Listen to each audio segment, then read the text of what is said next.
This is day 83 of the Bible in a Year podcast.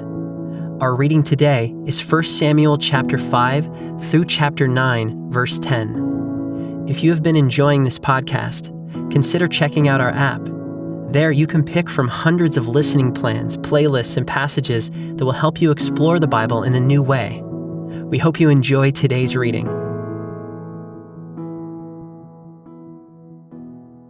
When the Philistines captured the ark of God, they brought it from Ebenezer to Ashdod. Then the Philistines took the ark of God and brought it into the house of Dagon and set it up beside Dagon.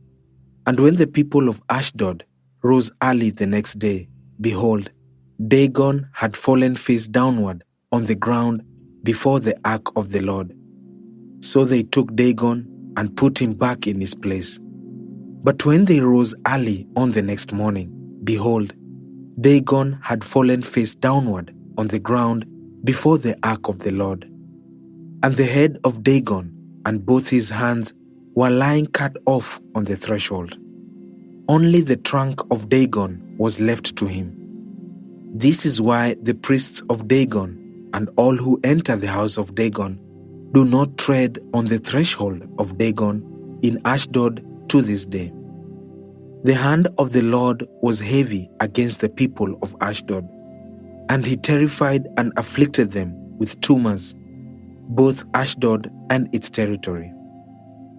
And when the men of Ashdod saw how things were, they said, "The ark of the God of Israel must not remain with us, for his hand is hard against us and against Dagon our God." So they sent and gathered together all the lords of the Philistines and said, "What shall we do with the ark of the God of Israel?" They answered, "Let the ark of the God of Israel be brought around to Gath." So they brought the ark of the God of Israel there. But after they had brought it around, the hand of the Lord was against the city, causing a very great panic. And he afflicted the men of the city, both young and old, so that tumors broke out on them. So they sent the ark of God to Ekron. But as soon as the ark of God came to Ekron, the people of Ekron cried out, "They have brought around to us the ark of the God of Israel to kill us and our people." They sent together and gathered together all the lords of the Philistines and said, "Send away the ark of the God of Israel and let it return to its own place, that it may not kill us and our people." For there was a deathly panic throughout the whole city. The hand of God was very heavy there. The men who did not die were struck with tumors, and the cry of the city went up to heaven. The ark of the Lord was in the country of the Philistines 7 months. And the Philistines called for the priests and the diviners and said, "What shall we do with the ark of the Lord? Tell us with what we shall send it to its place."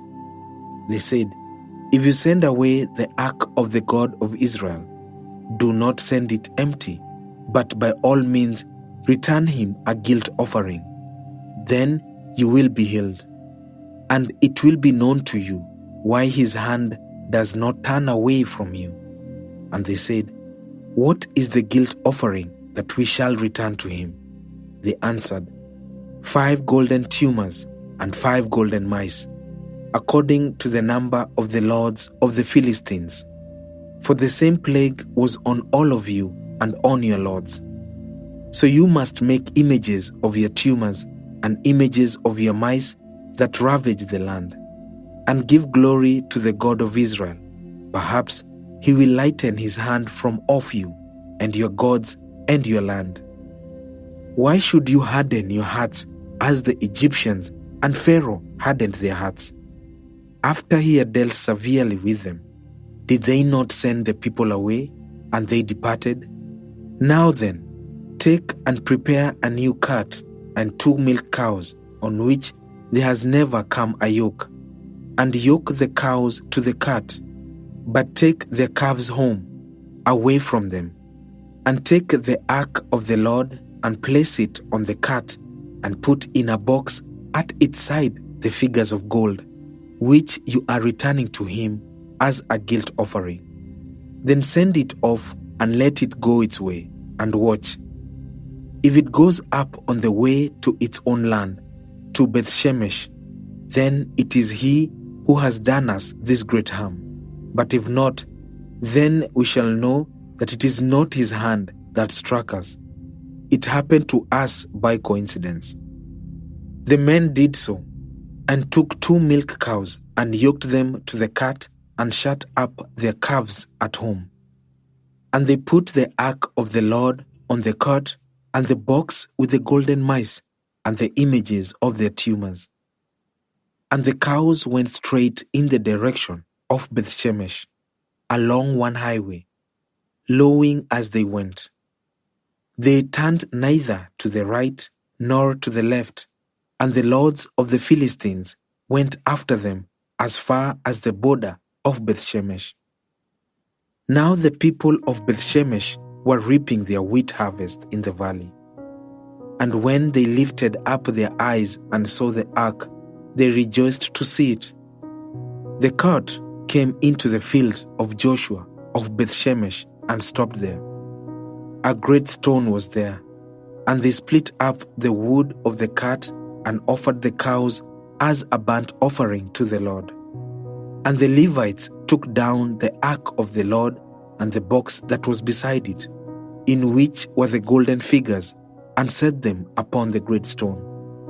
And the men of Bethshemesh offered burnt offerings and sacrificed sacrifices on that day to the Lord. And when the 5 lords of the Philistines saw it, they returned that day to Ekron. These are the golden tumors that the Philistines returned as a guilt offering to the Lord: 1 for Ashdod, 1 for Gaza, 1 for Ashkelon, 1 for Gath, 1 for Ekron. And the golden mice, according to the number of all the cities of the Philistines, belonging to the 5 lords, both fortified cities and unwalled villages. The great stone beside which they set down the ark of the Lord is a witness to this day in the field of Joshua of Bethshemesh. And he struck some of the men of Bethshemesh because they looked upon the ark of the Lord. He struck 70 men of them, and the people mourned because the Lord had struck the people with a great blow. Then the men of Bethshemesh said, "Who is able to stand before the Lord, this holy God? And to whom shall he go up away from us?" So they sent messengers to the inhabitants of Kiriath Jearim, saying, "The Philistines have returned the ark of the Lord. Come down and take it up to you." And the men of Kiriath Jearim came and took up the ark of the Lord and brought it to the house of Abinadab on the hill. And they consecrated his son Eleazar to have charge of the ark of the Lord. From the day that the ark was lodged at Kiriath Jearim, a long time past, some 20 years, and all the house of Israel lamented after the Lord. And Samuel said to all the house of Israel, "If you are returning to the Lord with all your heart, then put away the foreign gods and the Ashtaroth from among you, and direct your heart to the Lord, and serve him only. And he will deliver you out of the hand of the Philistines." So the people of Israel put away the Baals and the Ashtaroth, and they served the Lord only. Then Samuel said, "Gather all Israel at Mizpah, and I will pray to the Lord for you." So they gathered at Mizpah and drew water and poured it out before the Lord, and fasted on that day, and said there, "We have sinned against the Lord." And Samuel judged the people of Israel at Mizpah. Now when the Philistines heard that the people of Israel had gathered at Mizpah, the lords of the Philistines went up against Israel. And when the people of Israel heard of it, they were afraid of the Philistines. And the people of Israel said to Samuel, "Do not cease to cry out to the Lord our God for us, that he may save us from the hand of the Philistines." So Samuel took a nursing lamb and offered it as a whole burnt offering to the Lord. And Samuel cried out to the Lord for Israel, and the Lord answered him. As Samuel was offering up the burnt offering, the Philistines drew near to attack Israel. But the Lord thundered with a mighty sound that day against the Philistines and threw them into confusion.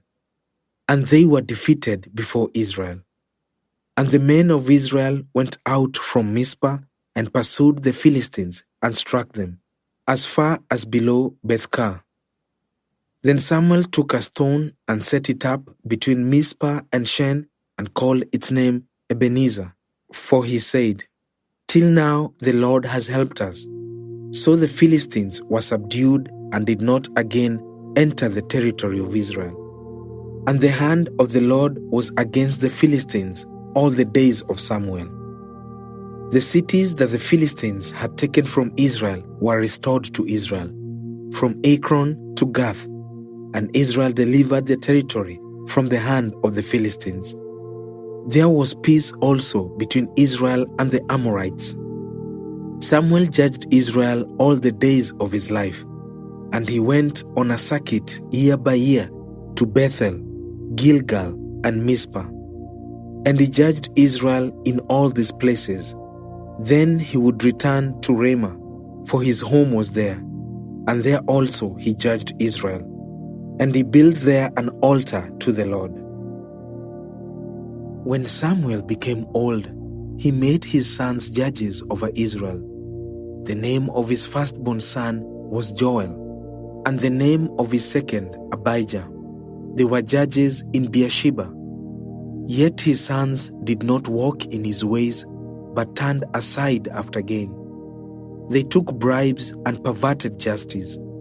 Then all the elders of Israel gathered together and came to Samuel at Ramah, and said to him, "Behold, you are old, and your sons do not walk in your ways.